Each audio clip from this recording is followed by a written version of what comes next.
Olha, o assunto que a gente vai conversar hoje é, sem dúvida, delicado, mas é muito, muito importante. O nosso objetivo aqui é buscar clareza teológica sobre o divórcio, tentando unir o que a Escritura diz com o cuidado pastoral que um tema como esse exige. Para começar, a gente precisa ter uma coisa bem clara. Na Bíblia, o ponto de partida, o ideal de Deus para o casamento é que ele dure para sempre.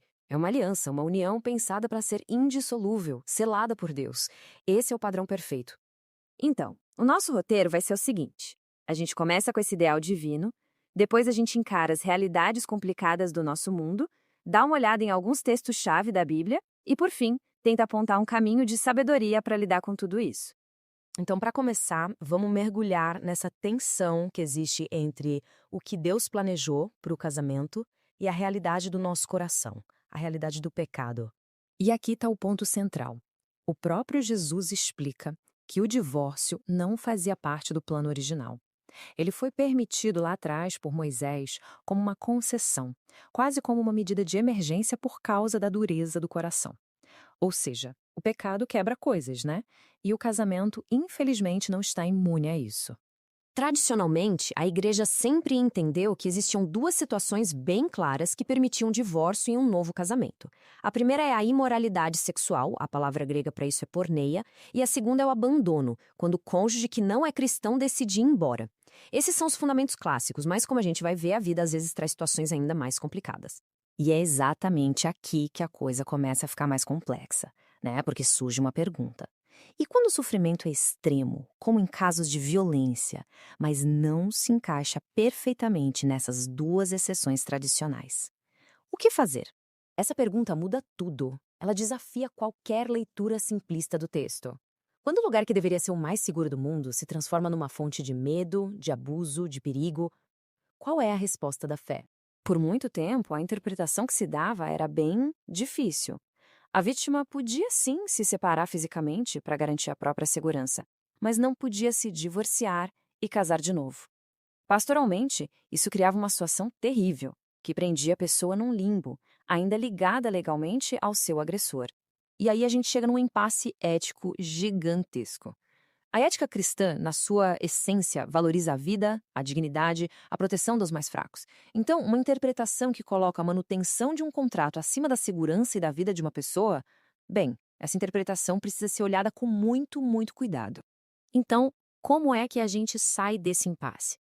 A chave, olha só, tá em a gente entender o que abandono realmente significa no sentido mais profundo, mais bíblico. Guarda bem esse conceito, expulsão prática. O que isso quer dizer?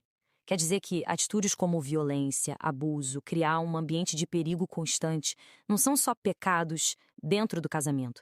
São atos que quebram a aliança. Agredir alguém é, na prática, expulsar essa pessoa, mesmo que ninguém tenha feito as malas. E, gente, isso não é teoria, não. A gente está falando de coisas bem concretas. Violência física contra o parceiro ou os filhos, transformar a casa num ponto de atividade criminosa, isolar a pessoa financeiramente, socialmente ou até casos extremos de cárcere privado. Tudo isso torna a convivência insuportável e é, sim, uma forma de expulsão. Ok, mas onde a Bíblia dá base para isso? Vamos olhar de perto um texto fundamental em 1 Coríntios 7, porque a resposta estava lá. Só precisava de um olhar mais atento à linguagem original. O versículo central é esse aqui. O apóstolo Paulo está falando sobre o cônjuge que não é crente e decide ir embora. Mas tem uma frasezinha aí que é a chave de tudo e que muitas vezes passa batida na leitura. A expressão no grego é en tois toiutois. E por que isso é tão importante? Porque a tradução literal não é apenas neste caso, mas sim em tais casos, ou melhor ainda, em casos deste tipo, em casos semelhantes a estes. O detalhe aqui, que faz toda a diferença, é que a expressão está no plural. Se Paulo quisesse falar só do abandono físico por parte de um descrente, ele provavelmente teria usado o singular. Ao usar o plural, ele abre um leque. Ele está aplicando o mesmo princípio a outras situações parecidas, ou seja, a outros comportamentos que também destroem a aliança do casamento na prática. Certo? E na prática, o que isso significa? É importante a gente colocar limites claros aqui, para ninguém achar que isso é uma desculpa para banalizar o divórcio. A distinção é muito, muito importante. De um lado, a gente tem situações que de fato quebram a aliança. Abuso extremo, vícios destrutivos e sem correção que colocam a família em risco, ameaças reais à vida. Do outro lado, temos as lutas e as crises que são comuns a muitos casamentos. A tal incompatibilidade de gênio, problemas financeiros, diferenças na libido. A Bíblia nos chama a suportar as dificuldades, mas nos dá liberdade quando a aliança em si é destruída. E para fechar, a pergunta que fica é: como lidar com tudo isso na vida real?